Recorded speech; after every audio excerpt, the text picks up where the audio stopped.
I'm Stacy Phillips from iConnectEngineers. For today's conversation series, we have Shannon Jordan. Shannon has spent 25 years helping people thrive in their professional lives. Today, she is going to talk about mindfulness and the benefits for engineers.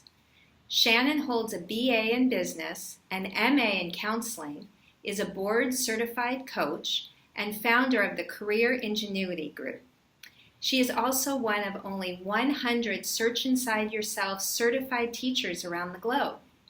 SIY is the science-based mindfulness program that originated at Google. Welcome, Shannon. Thank you for being part of the iConnectEngineers conversation series today. Hi, Stacy. Thank you for having me. Glad to be here. Let's start off by talking about mindfulness. Many of us have heard the term before. Can you describe how you got involved in mindfulness and the SIY program? Sure, I'd be happy to. Well, my work has always revolved around career coaching and training for many years in academia and then in the corporate setting. One of the engineers at my company reached out to me and asked if I would help him start a lunchtime meditation group to help employees manage the stress that accompanied busy workloads. And it was then that I began to observe the firsthand positive impact that mindfulness could really have in the workplace. I had had a personal meditation practice for about 15 years, but I had never connected it to my work as a coach. So I decided to get some advanced training and became certified in the Search Inside Yourself curriculum that you mentioned. SIY, as they call it, is the mindfulness program that had such great success at Google working with technical employees. As one of the founding members of Qualcomm's career development program, can you please share an example of how mindfulness can affect an engineer's performance, both at work and at home? Absolutely. Good question. Well, information is literally at our fingertips these days, right? Our attention is bombarded and pulled in many different directions 24/7. Understanding and managing attention in the workplace has been said to be the single most important determinant of business success. Research tells us that our minds actually wander about 50% of the time. That means at any given time, we're either worrying about something that has already happened in the past or planning for something that we think may happen in the future. And this is where mindfulness comes in. So mindfulness in essence means paying attention. To put it in technical terms, I like to say that mindfulness is high resolution awareness into what's happening for you in any given moment. So just as if you were to dial in the resolution on a picture to get more vivid colors, texture, images, contrast, mindfulness gives you the same clarity and in turn more data and information about yourself and the world around you. So we offered several 6-week mindfulness programs at Qualcomm, and the engineers reported that learning how to mindfully manage their attention in this way impacted their careers in positive ways, such as more efficient and effective conversations with colleagues, the ability to discern what's really important in their work. I like to say separating the signal from the noise, as they say, and the ability to regain their focus when distracted. So in this way, mindfulness is directly connected to performance and the quality of our lives in general. You can bring a clear state of focus and attention to almost anything you're doing. You can be mindful while compiling data, while having a conversation with a spouse, or even hiking on a trail in your personal life. It sounds like something we can all incorporate into our lives. How can being mindful encourage innovation and impact engineers? That's a really exciting question. Well, in a mindful state, we experience things, as I mentioned, very clearly because we bring that clear state of attention. So that means we withhold assumptions and biases and the storytelling that often happens in our heads.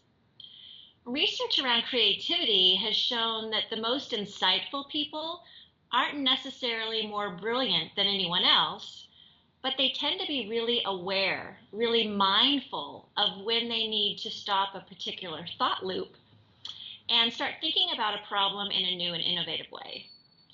So we also know that some of our best aha moments often come first thing in the morning, maybe while you're out on a run, in the shower, usually when we aren't actually thinking about the problem at all, after we've given our minds some space.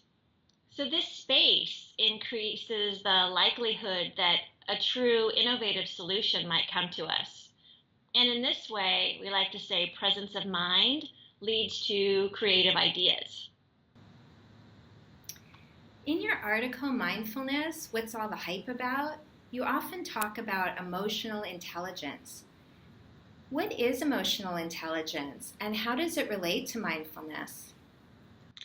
Well, emotional intelligence can be thought of as the non-cognitive competencies that help us to get along with others, understanding our thoughts and feelings, managing our emotions and triggers under stress, communicating to really understand each other, motivating ourselves after setbacks, and interacting socially with our coworkers. I find that very few engineers work by themselves anymore, coding or designing. Instead, they're collaborating on project teams, often with others from different technical disciplines and with different ideas and opinions. Sometimes disagreements can arise, tempers can flare up. Google did a study last year and found that the determining factor in whether a team was high performing was the members' ability to listen and communicate with each other with empathy. So they confirmed with hard data what we've suspected all along, that emotional intelligence is critical to career success. And the good news is an emerging area of neuroscience called neuroplasticity has shown that we can literally rewire our brains and in turn our behaviors and actions based on what we pay attention to. You may have heard the term neurons that fire together wire together. Well, numerous research studies have now demonstrated that some of the mental practices associated with mindfulness, like a simple form of attention training focusing on the breath, can positively affect those areas of the brain connected with emotional intelligence competencies, like self-regulation and empathy, for example. So this is incredibly exciting. Most individuals will tell you they know that emotional intelligence is important and they wish they had more of it, but we haven't really known how to develop it until now. Thank you for sharing that data. It sounds like there's really exciting developments coming up. Before we finish up for today, what are 3 simple tips engineers can begin implementing to become more mindful at their workplace?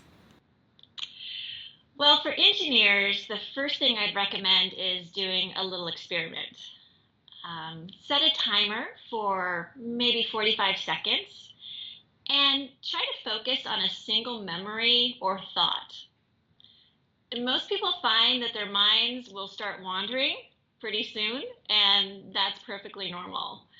So this little experiment brings to light that very often we're not even in control of our attention.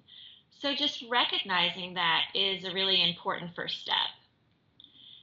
Second, I'd recommend starting to build your attention muscle using a tool that's available at any given moment, which is our own breath.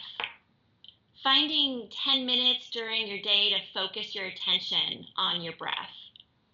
Not trying to change it in any way, just observing it as if you were standing on a beach and watching the waves come and go. And as your mind starts to wander, without self-criticism, just refocus your mind back on the sensation of breathing. Like the airflow through your nose, the rise and fall of your chest or abdomen, for example. Each time you notice your mind wandering and bring it back, it's like a rep, as if you were doing strength training at the gym. And then third, you might set a timer or a vibration a couple times a day. And in that moment, just notice what's happening for you. Are you paying attention to whatever you're doing? Are you feeling physical stress or discomfort? Mindfulness practices like this can really start to build our self-awareness of our patterns, our habits, and our reactivity, and really where our attention is at any given moment. Thank you for sharing those great tips. We appreciate you joining us today and giving us more information about mindfulness. We wish you all the best in your endeavors and looking forward to hearing more in the future.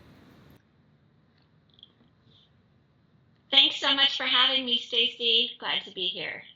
And where can viewers find out more information about mindfulness? Sure, good question. Well, there are some really good apps out there, actually, and I know a lot of engineers gravitate toward the apps. So there's something called Will, WHIL. There's Headspace. There's Calm. If you're localized here in San Diego, UCSD Center for Mindfulness has some great public programs, and you can reach further information on my website, which is careeringenuity.com.